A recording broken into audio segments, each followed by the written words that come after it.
DJI has finally brought a comprehensive camera system to its non-pro drone lineup with the DJI Air 3. A successor to the very popular Air 2S, the drone brought the 1-inch type sensor to the masses. The Air 3 brings a dual setup consisting of a wide and telephoto camera. Both sensors are 48 inches 1 by 1.3 inches, slightly smaller than the 20 megapixel 1-inch sensor, but the main camera has a much brighter 1.7 lens. The quad Bayer sensors will have output up to 12 megapixels, but you can still snap photos sometimes in up to 48 megapixels. Specs wise, the wide camera is 24mm f1.7 unit, while the telephoto is 70mm f2.8.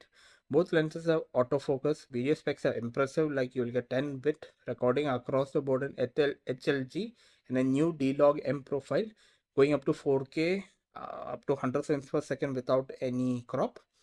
They have a omni-dimensional obstacle avoidance, which now works even in subject tracking mode.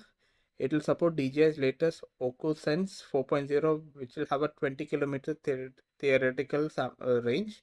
The pricing is supposed to be around €1,099, and it will be shipped as soon as July 27.